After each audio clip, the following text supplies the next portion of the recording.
Okay, yesterday was an awesome day. Yesterday night was an awesome night. As you saw in the video live, the UFOs were, well, I was getting them to sit in a still life so I can put them in the painting. And they have been here numerous nights in a row.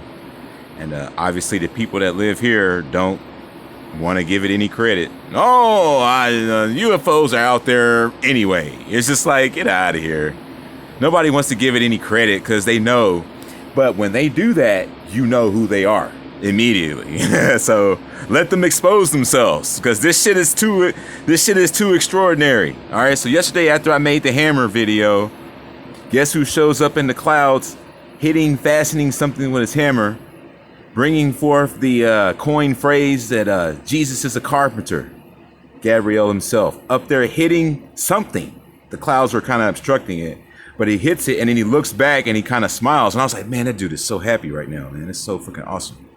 It's just awesome, man. It shows you what's important in life in this place, and it creates an example.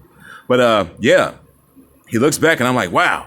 And dude was huge. Like the trees were like that. So the dude was like as big as the trees. I was like, damn. And then later on that evening before the sun leaves, the creator shows up with the fairy godmother thing on. And she says, right now is a good time to just let that eye fly out. And I was like, right. And that's what I was working on. But then I realized there's a strategy that could be created from that, because the chassis that I have is pretty much just, it's got a weak fault line running through the eye like that. And it goes all the way around and it comes all the way around the back of my head, all the way back there. So the pineal gland it's on the pineal gland, and the electrical sensation, or the nerve, which is an electrical response, is reaching all the way out to the tip of the face. It's very, it's painful at first, but you get used to it. And so far I've been walking around with this big fault line in. The secret that I have to maintaining that, because the calcification they spray, is putting turpentine in the ears, because you'll go to sleep and then it'll get in there. And your eardrum is actually not the eardrum. It is the sucker fish from Hitchhiker's Guide. It's called the babble fish. And it can understand any bug, any animal, any language, anything. So I'm on the bus today. All right, after putting turpentine in my eyes one time, I got turpentine in my ears. I got a big cavity going all the way down almost to the ear chakra. That's where it gets hot. And you can feel the heat coming out like, doo, kind of like Roger Rabbit or our cartoon, if you will. And the heat just comes out. So I'm going on the bus and I'm listening to these damn bugs. And they're like, and I'm like, dude, if I listen any closer, these motherfuckers going to be speaking English or what? Like, it was too much. It was like, they're talking. Like, bugs are talking now. So if I were to go into a jungle, I'm going to hear bears like, well, I mean, you really need to go and fucking make sure that you got the fucking shit. I'm telling you, the raccoons, just like Great Outdoors. You know what I mean? That's what that is. So you can hear everything in here. So you can connect with nature like Tarzan. And I didn't know how that was exactly, but I knew that telepathy was the universal language. Somehow I just felt that. And now I know. You got these in your ears. The eardrum stays atrophied and small. If you drop turpentine in the ear or anything like that, just hang on to your ass for about an hour. This first time that thing opens up, it's like opening up a uterus hole. It hurts really bad. It hurts really bad. You'll be in pain for about an hour. But after that, it's like, okay, I can maintain putting tissue in my ear. After that, you keep the sucker fish going so it doesn't calcify itself back. And that's what you need. You need to keep that shit going. But if you do that, it decalcifies the back of your head and it sends fumes in there and it decalcifies. Okay. And I've done this so much that what happens is you develop what it feels like razor blades on the front of your face. I call it the crow eyes. This is new, so I'm calling it the crow because that's what it feels like a clown face. And I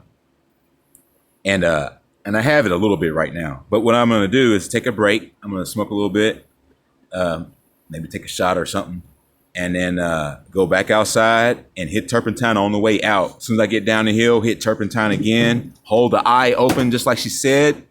And today, I've got at least several hours of doing something that should take about 20 minutes, okay? So I don't have any reason why I shouldn't be bringing Mickey Mouse out right now today. See what I mean? So I've been preparing for it. I've been walking all over the farm, loosening my face up, turning my head, doing the little fist pumps, just constantly, and head swells up, fills up with hot air pressure, and it's just all of it. It's just doing all of it. And now I'm gonna take a break, and then I'm gonna go right back out there again, and I'm gonna hold that shit open until it pops. And one eye blows. The thing is, you want the face to be hot. You want to wear it down over a course of time. You don't want to wake up first thing in the morning, or you don't want to like late night with no sun. Try to do it when your shit's a big block of new school calcification. The old shit is it fills itself up in the ears and stuff like that, and it's really nasty. The same thing with the eyes being bloodshot. You get rid of all the old school calcification. The new school, you just break out of it. So that's what I'm saying is I got new school calcification hitting this right now. I can feel it. My crows are disappearing. But as soon as I drop turpentine, all this shit's gonna come right back. Hold it open. I should be able to create one Popeye. The thing is, you want to keep it hot. Because if you don't, you're gonna have this. That's kind of what I don't really want to happen. I want it to be like this. See